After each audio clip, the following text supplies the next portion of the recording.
بسم الله الرحمن الرحيم. سورة بقرة ركوع نمبر 2. أعوذ بالله من الشيطان الرجيم. بسم الله الرحمن الرحيم. ومن الناس أوزن دخلكنا من يقول هغدي چوائي آمنا من إيمان راوڑي بالله پا الله باندي وباليوم الآخر وپورز دا آخرت باندي وما هم بمؤمنين أو ندوي إيمان راوڑن کی يخادعون الله دوی دوکور کئی پخپل خیال کی دوی دوکور کوي پخپل خیال کی الله تا والذین آمنوا او ها کسانو ته چې ایمان راوړی دی وما يخدعون او نشي دوی دوکور کولی الا مگر انفسهم خپل ځانونو لا وما يشعرون او دوی شعور نه لري فی قلوبهم مرض دوی پزرونو کې مرض دی بیماری د منافقت فزادهم الله مرضا نو زیات کړو دوی لره الله مرض د دوی ولهم او د دوی دپاره عذاب علیم بما كانوا یکذبون ولهم او د دوی دپاره عذاب دی علیم دردناک بما په سبب د هغه څه کانو چې دوی یکذبون چې دروغ ویل وإذا قيل لهم او هر کله چې ویلې شو دوی ته لا تفسدوا مکوئ فساد فی الارض پزمکه کې قالوا نوای دوی انما نحنو بشک مونږه مصلحون اصلاح کوونکیو الا خبردار انهم بشک دوی هم المفسدون هم دوی فساد کوونکی دي ولكن لا يشعرون لیکن شعور نلري دوی وإذا قيل لهم او هر کله چې ویلې شو دوی ته آمنو ایمان راوړی کما لکه څنګه چې آمن الناس ایمان راوړی نور خلقو قالو نو وای دوی انؤمنو آیا مونږ ایمان راوړو کما لکه څنګه چې آمن السفهاء ایمان راوړی دی بې وقفانو الا خبردار یا دې سم ویلی شي الا واورئ انهم بشک دوی هم السفهاء دوی پخپله بې وقفان دي ولكن لا يعلمون لیکن دوی پوهیږي نه وإذا لقوا الذين آمنوا او هر کله چې ملاویږي د هغه کسانو سره چې ایمان راوړی دی قالوا نوای دوی آمنا من ایمان راوړی وإذا خلوا او هر کله چې یوازې شي لا شیاطینهم طرف ته د خپلو شیطانانو قالوا نوای دوی انا معکم بشک مونږ ستاسو سره یو انما نحن مستهزئون بشک مونږ ټوغې کو ملنډې کو په دوی پوری سلمانانو پوری الله یستهزئ بهم الله پاک ټوغې کوي په دوی پوری ویمدهم او مهلت ورکوي دوی ته فی طغیانهم د دوی په سرکشۍ کې یعمهون چې دوی حیران او سرګردانه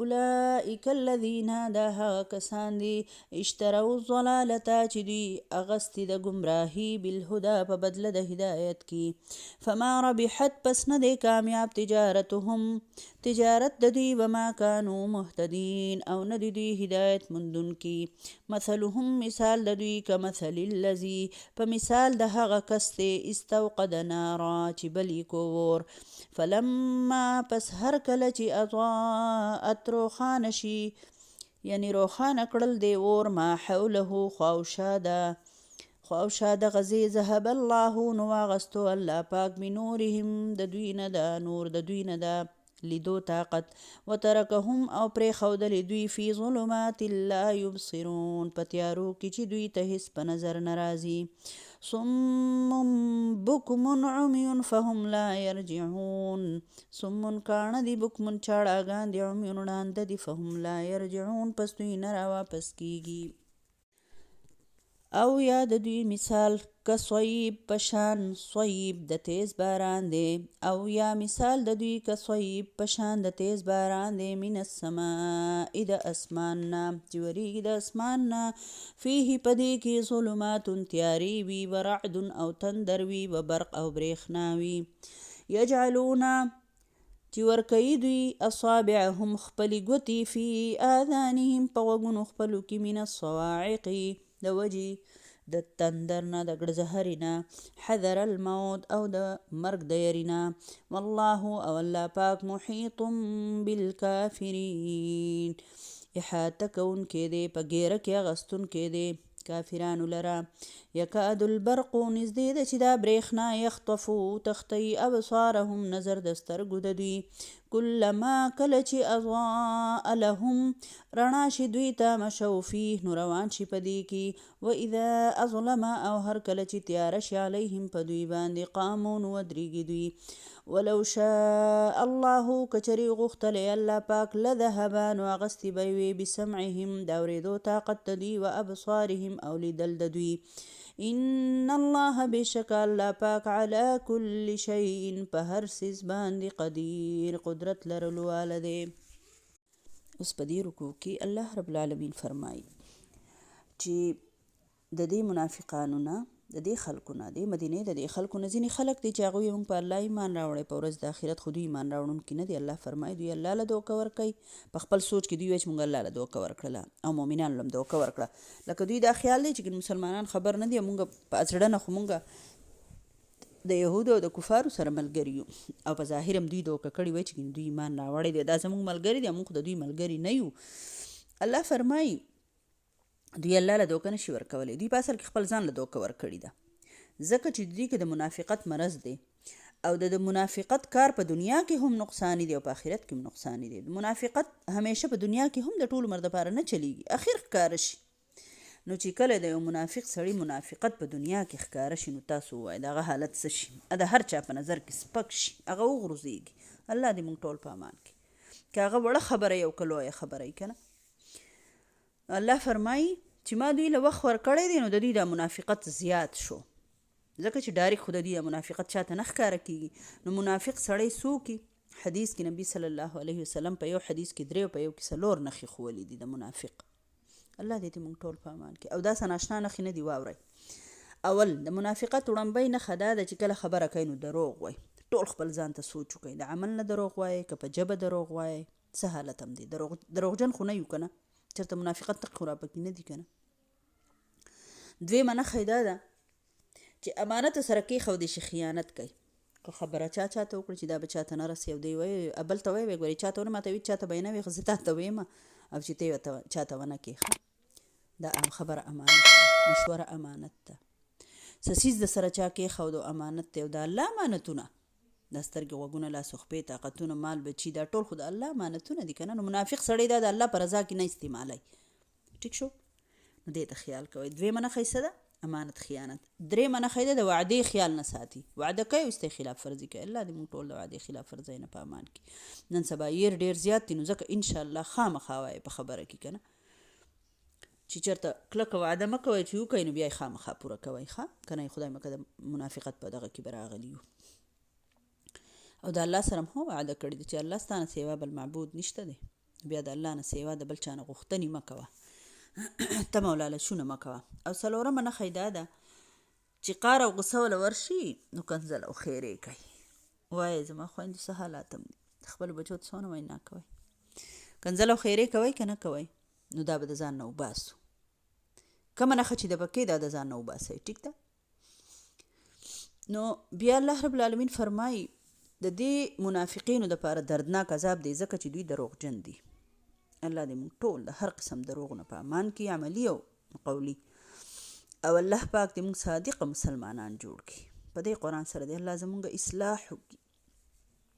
بیا الله فرمایي وایي چې کله دوی ته وویلی شي چې فساد مه کوئ په ځمکه کې نو دوی وایي چې موږ خو اصلاح کوونکي یو، خو واورئ دوی فساد کوونکي دي لیکن دوی ته شعور نشته دی. او لکه دوی به مسلمانانو ته وی تاسو فساد جوړ کوئ، موږ هم په خپل رونه په خپل منځ کې جدا کړل که نه، یو به د یو نظریې و بل به د بل نظریې و، یو به منافق و بل مسلمان و، که نه سوچ یې بدل شو. نو دوی به وایي دا تاسو فساد جوړ کړو. الله فرمایي فسادیان خو تاسو یئ، د الله خو یو قانون دی اسلام، یو قرآن دی، په هغې یو ځای شئ، فساد ختم. او کله چې دوی ته وویلی شي چې ایمان راوړئ څنګه چې نور خلکو ایمان راوړئ، دا منافقان وایي دا خو بیوقوفان دي، ځان سختي له ورولي او مالي او بدني او ځان یې په تکلیف کې کړی دی جنګونه کوي او د الله د نبي سره ولاړ دي. او څنګه چې نن هم خلک وایي که نه کوم چې چالاک بندی وایي دا ښه دی دنیا یې هم ښه ده او ځان یې ځای ته ورسوه. او چې څوک صالحه او نیکي او صادقه رشوت نه ورکوي سود نه اخلي او حرام نه کوي نو وایي دا څه مرجوڼه دی وایي دا څه ساده دی وایي دا په څه نه پوهېږي. نن هم خلک دغه شانتي وایي که نه. قرآن څومره ښایسته کتاب دی ته به یې نن نازل شوی دی که نه حالانکه 100 کاله مخکې دی که نه خو چونکې دی د قیامت پورې نازل شوی د الله د طرف نه. دا خو د قرآن اعجاز دی که نه دا خو د قرآن کمال دی. نو الله فرمایي دا منافقان وایي دا بېوقفان دي. نو الله فرمایي چې واورئ دوی په خپله بېوقفان دي ځکه چې خپل دنیا هم غر کوي او آخرت هم غر کوي. دا بېوقفان دي لیکن دوی پوهېږي نه. او بیا یې الله بله نښه ښایي د دې منافق چې کله یو ځای شي د مؤمنانو سره نو وایي مونږ ایمان راوړی چې جدا شي د شیطانانو سره سردارانو سره نو هغوی ته وایي مونږ خو ستاسو ملګري دا خو هسې مونږ د مسلمانانو سره ملنډې کوو مونږ سره کینو دوکه کړي م دي. الله فرمایي الله په دوی پسې ملنډې کوي. مطلب دا چې دوی خو د الله سره خو دوی خبر نه دي چې دوی په خپله الله پاک دوی راګیر کړي دي او دوی له یې وخت ورکړی دی او دوی حیران او سرګردانه دي کله یو خوا ځغلي کله بل خوا ځغلي. نو الله فرمایي دې خلکو دا ګمراهي واغسته د هدایت په بدله کې خو دا ډېر ناکامه تجارت دی. یعنی دا رښتینی مؤمنان صادقه مؤمنان کامیاب دي او دا منافقان دا بېوقفان دا د دوی دا تجارت دا نقصانی دی دوی په نیغه لار نه دي. بیا الله فرمایي مثال د دوی داسې دی لکه یو کس دوی ته اور بل کو رڼا یې وکړله او ګیر چاپېره رڼا شوه او یکدم الله د دوی نه دا رڼا واغسته او دوی په تیارو کې پرېښودل چې دوی هېڅ هم نه ویني. لکه د الله یو بنده رڼا بله کړه حق او باطل دوی ته ښکاره کو نو چا چې د ایمان نظر لګېدو هغه ته ټول حقیقتونه ښکاره شول. خو دې منافقانو خپل فایدو دوی ړانده کړي دي. دوی صرف د دنیا په سوچ کې لګیا دي که نه نو بس ټکرې خوري او بس دوی داسې دي لکه ړانده نه څه اوري نه حق اوري نه حق وایي او نه حق ویني. بل مثال الله ورکړی د منافقینو یا په شان د تیز د شبو باران د اسمان نه راوریږي. نو دا اولنی مثال چې دی نو دا د داسې منافقانو چې دا د زړه نه مکمل کافرانی او د څه غرض په وجه باندې دوی د مسلمانانو سره ځان شامل کړي. او د باران دا مثال چې دی چې په دې کې ګړه زهر دی برېښنا ده او دوی په خپل غوږونو کې ګوتې ورکړي د تندر د یاري نه د مرګ د یاري نه خو الله دا کافران راګیرونکي دي. نو دا د هغه منافقینو مثال دی چې دا شکمن دي په ایمان کې کمزوري دي لږ ډېر د حق هم قایله وو خو وی به چې ټیک ټاک چلی جو موږ د مسلمانانو ملګرتیا کوو خو د جهاد میدان او مالی قرباني او دې ته خو نه تیار. نو ځکه الله رب العالمین په دې مثال کې د باران نه مراد اسلام او تیارې او تندرونه او برېښنا دا خو د اسلام په لار کې به راځي دغه مشکلات دي مصیبتونه دي تکلیفونه دي. نو دا مسلمانان د منافقان د مسلمانانو سره خو به روان وو خو چې سخته به راله نو بیا به ودرېده. نو ځکه الله رب العالمین فرمایي چې نږدې راځي دا برېښنا د دوی دا نظرونه وتښتئ او کله چې رڼا شي نو دوی روان شي او کله چې تیاره شي نو ودرېږي. مطلب چې تکلیف پې راشي جو بیا ودرېږي او چې تکلیف مې نه وي نو دوی بیا روان. اسلام یې هسې خوښ دی خو هله چې اساني ده پکې.